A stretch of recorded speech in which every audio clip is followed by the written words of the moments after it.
in order not to make me a cat herder. You know that herding cats is pretty bad. We're going to stay in one pack, right? In order to keep everyone in one pack, and especially when we are going to walk in the narrow streets of Nazareth and Jerusalem, I brought something that will identify all of you. And I'll ask you to wear it when we get there, okay? So it's a luminous cap of Jerusalem tourists. This is it. You're going to be surprised how helpful it is, not only for me, but for yourselves when we walk in the narrow streets.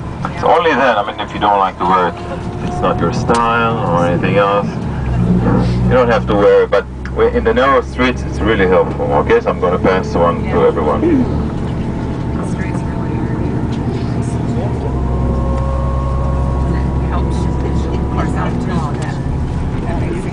I mean, the River Jordan. That's the Sea of Galilee, but it's too foggy to see.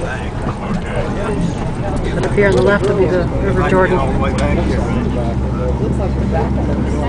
sure that there'll be moving glasses doesn't have bad hair days. I didn't see it. Doubt it.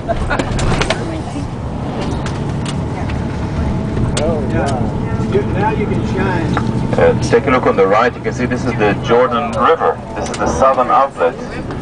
If you are expecting the mighty Mississippi, well, this is it.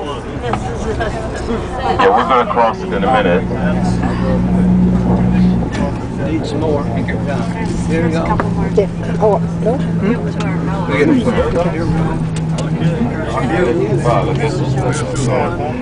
We're crossing the bridge now. Take a look on the left-hand side. You can see the Jordan River and you can see the baptismal site on here.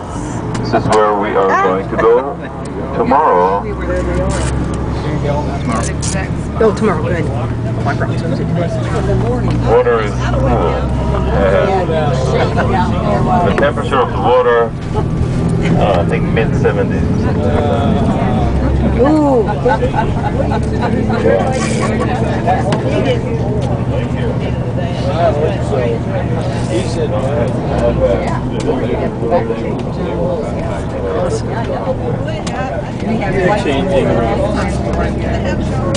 How do you zoom? Zoom here? Yeah.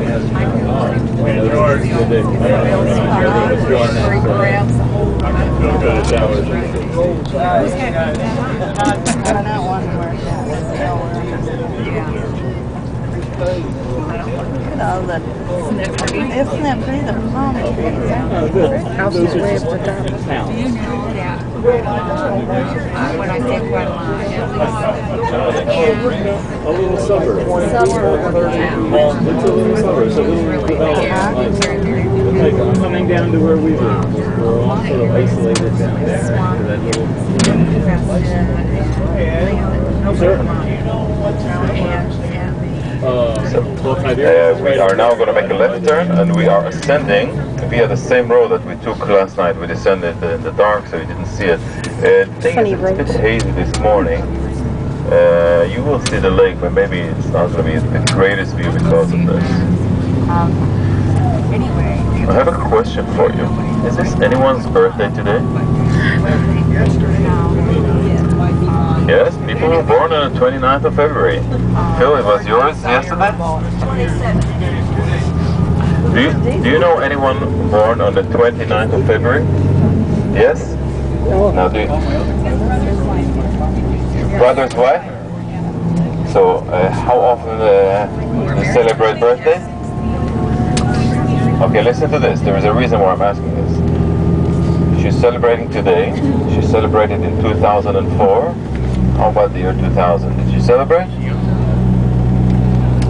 No, she didn't. it's every 4 years. It is skipped every 400 years. Yeah, it's pretty unusual. This is the Gregorian calendar, which is a bit different. I'll talk about the calendar later on.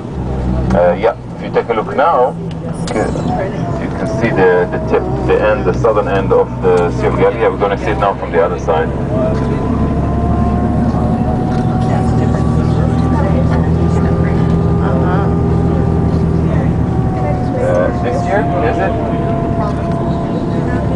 I'm not sure if there is, maybe. Carmel is nowhere near there. Barbell. Yeah, you can see across on the other side of the lake. This is the Golan Heights. In the Bible, it is also mentioned or written as Bashan. Golan in Bashan are actually referring to the same site. Golan was actually a city in the Bashan, and that's it.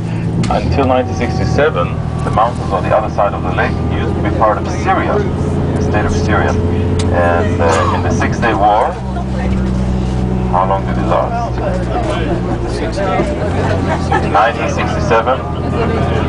On the 5th day of the war, Israel took the Golan Heights from the Syrians. You can imagine that what a strategic point it was in the hands of Syria, and they constantly bombarded the villages, the Jewish villages on this side, from 1948 until 1967. But since 1967, it's in the hands of Israel. We are going to ascend to the Golan Heights tomorrow. We're going to view Syria, we're going to view Lebanon, and that will be on our way north to Caesarea Philippi. One other thing I want to give you is a little something that you can keep for yourselves, and there'll be a map and also a little booklet of some of the sites that we're taking.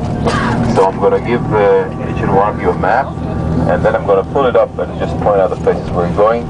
I mentioned yesterday, if you just point up on the map, it's going to be a nice souvenir for you, just to see where we're going on this trip.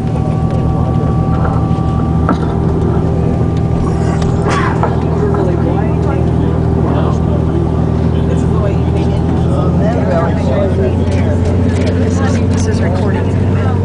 This is recording. It's easy. Look at that. Isn't it pretty?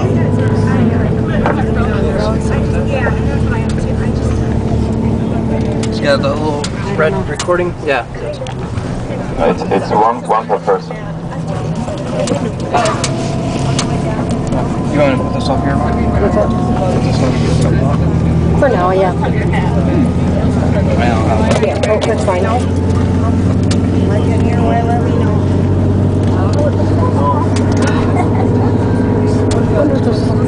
Oh, wow.